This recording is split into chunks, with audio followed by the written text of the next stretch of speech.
is ain't exactly clear. There's a man with a gun over there telling me I got to beware. I think it's time we stop. Children, what's that sound? Everybody look what's going down.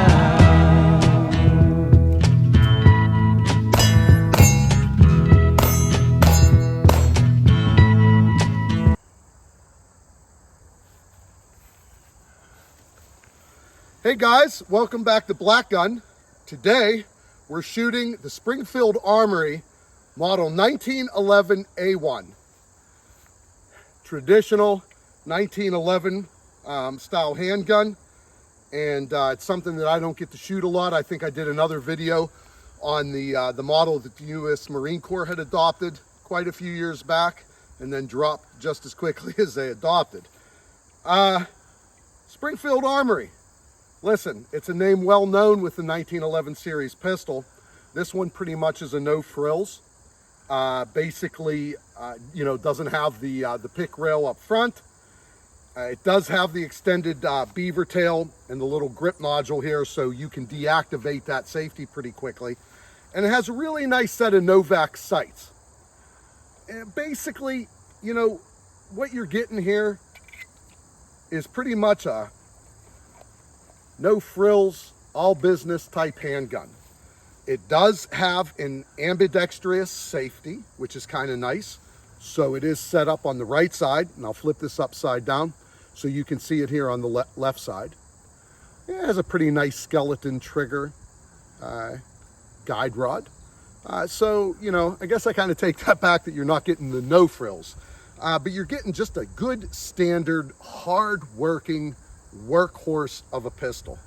It's pretty accurate, pretty easy to shoot, and the typical quality that you would expect from Springfield Armory. Now, I typically will take a look and see where the frame is made, because a lot of the Springfield Armory metal frames were made in Imbel in the country of Brazil. This one is not marked that. This one is just marked in Illinois, where Springfield's main factory is. So I really couldn't tell you if this was an Imbel receiver or not. And at the end of the day, it really doesn't matter, because Imbel makes top quality gun components. So you're getting a really nice gun. It's a real treat to shoot this. Naturally, some of the shortcomings, is the single stack magazine. You're not getting a lot of rounds. It is a single action automatic, so you don't have the luxury of being able to drop the hammer and then have that first double action pull, which will roll into single action fire after your first cycle of fire. But it's 1911, so you're not going to get all of that. You're just going to get a good solid workhorse of a pistol that basically defended this country for over 100 years, and you're going to get that quality. Now, as far as Springfield Armory is concerned, in my opinion, I think that they just make a good solid pistol at a nice price range. You're not going to spend the higher prices that you would with a KYMBER.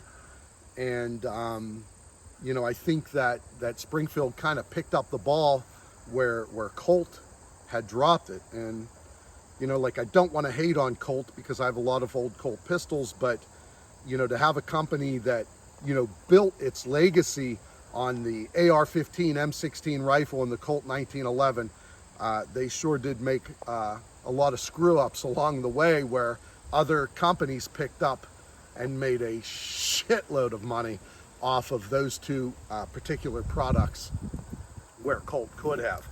Springfield Armory is one of them. Would I purchase this weapon? Absolutely. For the aficionados who really like 1911s, I think that you wouldn't be disappointed with this purchase. There's just nothing in the manufacturing or the machining of this weapon that says that it's junk. As a matter of fact, it's kind of quite the opposite. So with that said, I think it's time for me to get back to the range a little bit and see how this puppy shoots. I think it's time we stop. Children, what's that sound? Everybody look what's going down.